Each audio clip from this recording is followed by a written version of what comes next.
Welcome again guys to my channel. This is Janel Idanyo. At sa video kong ito, update lang po tayo ulit guys regarding po sa panibagong schedule po ng Non-Pro to Pro License Upgrade Caravan Program po ni Mubit po. So kailan po ba ito gaganapin? Gaganapin po ito guys sa August 9, 2025 po. Araw po ito ng Sabado.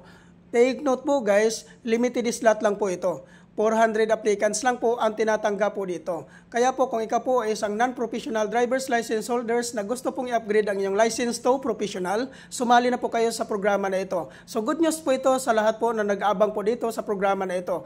Dahil po nagkaroon naman po tayo ng panibagong schedule. So wag nyo na pong sayangin ang pagkakataon na ito. Ano po ba ang mga requirements po na kailangan po nating i-prepare before po tayo pumunta sa Mubit Training Facility po sa Marikina City?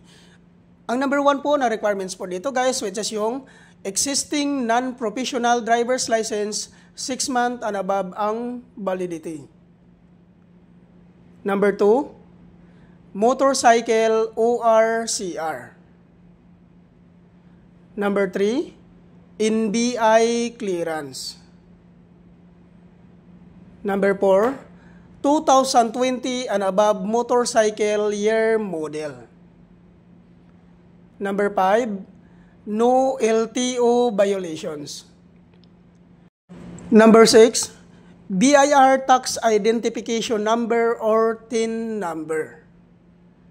Number 7, 1,000 license down payment. At regarding naman po sa hindi po nakapangalan sa inyo yung mga motor, ay kailangan nyo lang po magdala ng authorization letter. Hingian nyo po ng 1 valid government IDC owner, ipotocopy nyo po at papirmahin nyo po ng 3 beses. At tungkol naman po doon sa mga sikanan po na pagkabili ng kanilang mga motor, ay kailangan nyo lang po magdala ng deed of sale.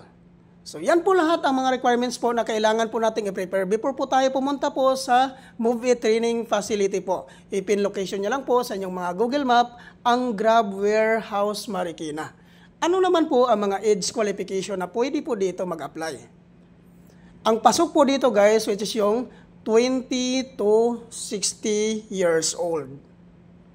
Ang 56 to 60 years old guys ay kailangan na po magdala ng medical certificate, kailangan po fit to work. So yan po yung mga pasok dyan guys sa age qualification po na tinatanggap po dito ni Mubit. At ang kagandahan po guys, pag once ma-activate ka po dito, ay maabil mo po ang mga previous na binibigay po dito ni Mubit. Ano po ba ang mga previous na binibigay ni Mubit dito? Ang number 1 po na previous na binibigay ni Mubit, which is yung pre-helmet. Wow! Number 2, pre-2 jersey. Wow! Number 3, pre-raincoat. Wow! Number 4, pre 2 weeks zero commissions. Ano po ba ito ang tinatawag na pre-2 weeks zero commission po ni Mubit?